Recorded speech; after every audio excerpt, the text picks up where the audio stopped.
નમસ્કાર નમસ્કાર નમસ્કાર વિદ્યાર્થી મિત્રો, આપનું સ્વાગત છે આજના ખાસ ધોરણ 10 ના ગણિતના શૈક્ષણિક વિડિયોની અંદર. દોસ્તો, આજે આપણે શીખવાના છીએ વાસ્તવિક સંખ્યાઓ અને એનો દાખલા નંબર 3, સ્વાધ્યાય 1.2 નો દાખલા નંબર 3. દોસ્તો, છેલ્લો દાખલો સ્વાધ્યાયનો. તૈયાર છો ને? તો હું અમૃત લીંબાચિયા આદર્શ ટ્યુશન ક્લાસ સંચાલિત આપણી યુટ્યુબ ચેનલમાં મિત્રો આપ સૌનું હાર્દિક સ્વાગત કરું છું. ચાલો ત્યારે સમય બગાડવો નથી, કારણ કે તમને પણ ઉત્સાહિત હશો. ચેપ્ટર પૂરું થવાની તૈયારીમાં છે. આજે આપણે 8મા ભાગની અંદર પહોંચી ગયા છીએ. આગળના 1 થી 7 ભાગ અપલોડ થઈ ચૂકેલા છે. જો આપે ન જોયા હોય તો એની લિંક ડિસ્ક્રિપ્શનમાં આપેલી છે, જઈને જોઈ લેજો દોસ્તો. ભૂલતા નહીં અને પ્રેક્ટિસ કરજો. તમને ધોરણ 10 માં ગણિતની અંદર સારામાં સારા ગુણ આવે એવી ભગવાન પાસે અપેક્ષા કરીએ, પ્રાર્થના કરીએ દોસ્તો. ચાલો શરૂઆત કરીએ આજના વિડીયોની. તો દાખલા નંબર 3 ની અંદર આપણને દોસ્તો 3 દાખલા આપેલા છે. એમાં પહેલો દાખલો છે ત્રીજાનો, કે સાબિત કરો કે 1/2 વર્ગમૂળમાં 2 એ અસમય સંખ્યા છે. આપણે આગળના વિડીયોની અંદર શીખ્યા જ છીએ કે આપણે શું કરવાનું. તો પહેલા તો આના ધારણા કરીશું કે ધારો કે 1/2 એ સમય સંખ્યા છે. સમય સંખ્યા છે, આવી આપણે ધારણા કરીશું. હવે શું કરવાનું ખ્યાલ છે ને બેટા, કે 1/2 બરાબર આપણે લેવાનું એના છેદમાં બી, જ્યાં એ અને બી અવિભાજ્ય પૂર્ણાંક છે. અવિભાજ્ય પૂર્ણાંક છે. હવે આપણે અહીંયા ચોકડી ગુણાકાર કરીશું. તો બી નો એક સાથે ગુણાકાર થશે બી, અને વર્ગમૂળમાં 2 નો એક સાથે એ સાથે ગુણાકાર થશે એટલે વર્ગમૂળમાં 2a થશે. હવે દોસ્તો, બંને બાજુ આપણે વર્ગ કરવાના. તો અહીંયા બી સ્ક્વેર, અહીંયા વર્ગમૂળમાં 2a અને એનો સ્ક્વેર. કૌંસમાં આપણે લખીશું બંને બાજુ વર્ગ કરતા. બંને બાજુ વર્ગ કરતા. હવે દોસ્તો બી સ્ક્વેર, અહીંયા વર્ગમૂળમાં 2 નો વર્ગ. યાદ છે દોસ્તો, મેં હમણાં જ શીખવાડેલું આગળના વિડીયોની અંદર કે કોઈ પણ સંખ્યા જ્યારે વર્ગમૂળમાં હોય અને એનો સ્ક્વેર આવે ત્યારે વર્ગમૂળની નિશાની દૂર કરી દેવાની. તો અહીંયા આપણે વર્ગમૂળમાં 2 છે, એનો સ્ક્વેર છે એટલે 2 થઈ જશે, અને એ નો સ્ક્વેર થશે a સ્ક્વેર. યાદ કરો પ્રમેય 1.3 સમજાવ્યો તો મેં તમને કે અહીંયા 2 જે છે એ બી સ્ક્વેર નો અવયવ થશે. ચાલો આપણે થોડું કલર ચેન્જ કરીને સમજતા જઈએ કે 2 એ બી સ્ક્વેર નો અવયવ છે. હવે માટે પ્રમેય 1.3 મુજબ, પ્રમેય 1.3 મુજબ, અથવા તમે એવું પણ લખી શકો કે 2 અવિભાજ્ય સંખ્યા હોવાથી 2 એ બી નો પણ અવયવ થાય, એવું પણ લખી શકો. પ્રમેય 1.3 મુજબ 2 એ બી નો પણ અવયવ છે. યાદ આવ્યું? આવું જ આપણે કંઈક લખેલું હતું. હવે આપણે શું કરીશું, તો હવે આપણે અહીંયા લઈશું બી બરાબર 2c, એ બરાબર 2c ધારીશું. હવે અહીંયા આપણે બંને બાજુ સ્ક્વેર કરીશું. તો a સ્ક્વેર બરાબર 2c એનો સ્ક્વેર. કંઈક 1 મિનિટ ભૂલ થાય છે, બી ધારીશું. બી બરાબર 2c ધારીશું. બી બરાબર 2c. ત્યાર પછી આપણે બંને બાજુ વર્ગ કરીશું. ચલો આ બાજુ લખીએ.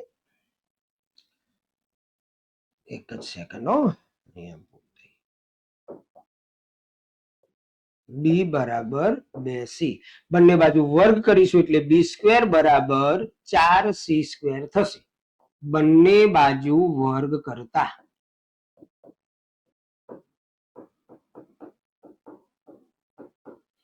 હવે જુઓ બેટા, બી સ્ક્વેર ની કિંમત સામે આપણને આપેલી છે 2a².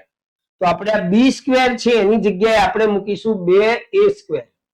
તો 2a². ધ્યાન રાખજો, આ બી સ્ક્વેર છે એની જગ્યાએ આપણે લખીએ છીએ 2a² ને સામે છે બરાબર 4c². હવે આપણે આ 2 ને છેદમાં લઈ જઈશું એટલે a² બરાબર 4c² છેદમાં 2. 2 દુ 4 થશે એટલે a² બરાબર 2c² થશે. હવે અહીંયા પણ સેમ આના જેમ વિધાન આપણે લખીશું કે અહીં 2a² નો અવયવ છે. હવે 2 એ a² નો અવયવ છે તો પ્રમેય 1.3 મુજબ 2 એ એનો પણ અવયવ થાય. પ્રમેય 1.3 મુજબ 2 એ એનો પણ અવયવ થાય.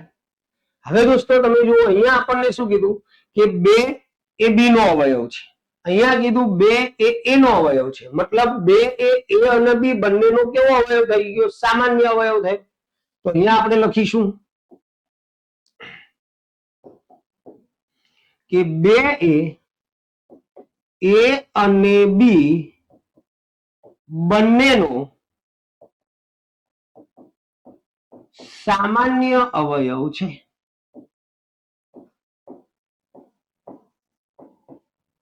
પણ આપણે જાણીએ છીએ કે એ અને બી કેવી સંખ્યા છે? અવિભાજ્ય. અને અવિભાજ્ય સંખ્યાઓનો સામાન્ય અવયવ એક જ હોય, એનો ગુસા એક જ થાય. કારણ કે અવિભાજ્ય સંખ્યામાં બીજો કોઈ સામાન્ય અવયવ આવે નહીં એક સિવાય. પરંતુ એ અને બી અવિભાજ્ય પૂર્ણાંક છે જેનું સામાન્ય અવયવ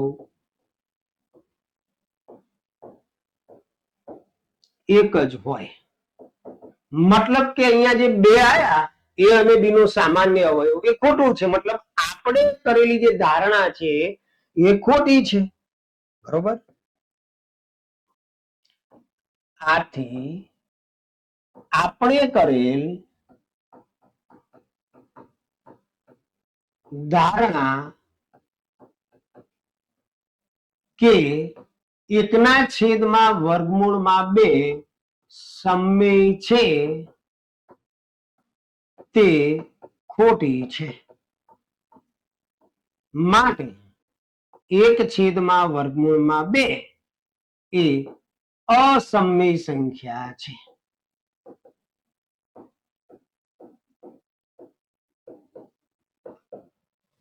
ઓકે, તો આ રીતે દોસ્તો તમારો દાખલા નંબર 1 બહુ ઈઝી છે. હવે તમને અહીંયા 1/3 આપે, સેમ વસ્તુ છે. 1/5 આપે, આ જ રીતે ગણવાનું છે. બરોબર? ચાલો નેક્સ્ટ બીજા દાખલાની અંદર આપણે જઈએ. બીજા દાખલાની અંદર આપણને આપેલું છે કે સાબિત કરો કે 7/5 એ અસમમિત સંખ્યા છે. તો આપણે સેમ એ જ રીતે ધારો કે 7/5 એ સમમેય છે. ચાલો પછી શું કરવાનું યાદ આવ્યું બેટા? 7/5 બરાબર તમારે લઈ લેવાનું એના છેદમાં 2. હવે કૌંસમાં શું લખવાનું યાદ આવ્યું? એ અને બી અવિભાજ્ય પૂર્ણાંક છે.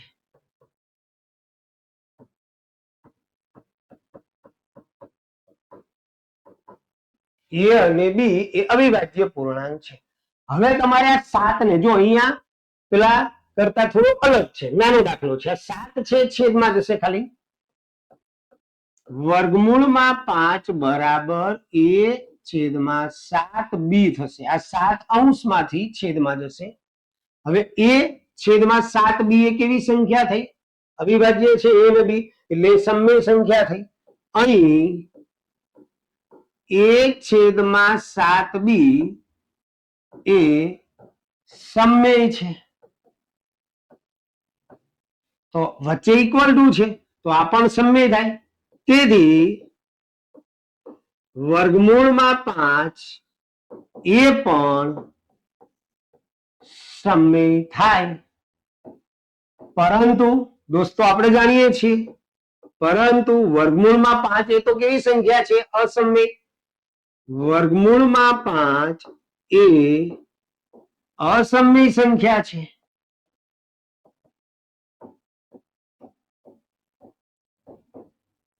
તેથી આપણે કરેલ ધારણા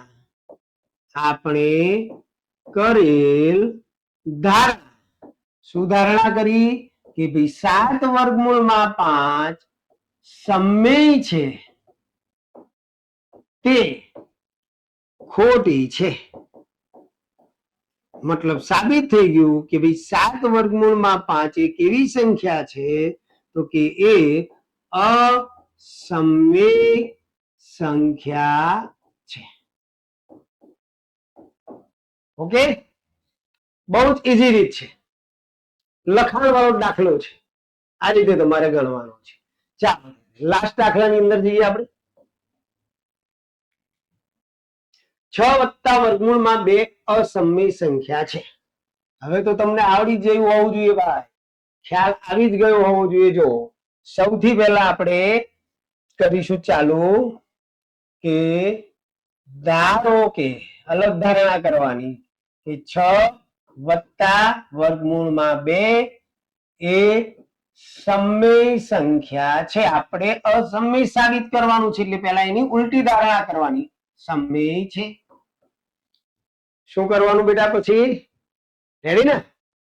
a અને b a ના છેદમાં b લખવાનું. માટે 6 વત્તા વર્ગમૂળમાં 2 બરાબર a ના છેદમાં b. હવે a b એ કેવી સંખ્યાઓ? તો કે અવિભાજ્ય પૂર્ણાંક છે a અને b. અહીં a અને b અવિભાજ્ય પૂર્ણાંક છે. ચાલો હવે શું કરીશું? તો આ જે +6 છે એને આપણે પાછળ લઈ જઈશું, એટલે કે વર્ગમૂળમાં 2 બરાબર a છેદમાં b -6 થશે. માટે વર્ગમૂળમાં 2 બરાબર, અહીંયા આપણે આના છેદમાં 1 કહેવાય તો એ ચોકડી ગુણાકાર કરીશું એટલે a નો 1 સાથે ગુણાકાર a માઇનસ b નો 6 સાથે ગુણાકાર 6b છેદમાં b ગુણ્યા 1 એટલે b. હવે દોસ્તો આ જે છે અસમમેય થઈ ગઈ. અહીં a - 6b છેદમાં b એ સમમેય બને. હવે દોસ્તો આ સમમેય છે તો આ પણ સમમેય થાય. માટે વર્ગમૂળમાં 2 પણ સમમેય બને. પરંતુ દોસ્તો આપણે સાબિત કર્યું હતું વર્ગમૂળમાં 2 નું વર્ગમૂળ નીકળતું નથી, વર્ગમૂળમાં 2 તો અસમમેય સંખ્યા છે, પરંતુ વર્ગમૂળમાં 2 એ અસમમેય છે. હવે વર્ગમૂળમાં 2 અસમમેય હોય તો બધું અસમમેય જ થાય. તેથી આપણે કરેલ ધારણા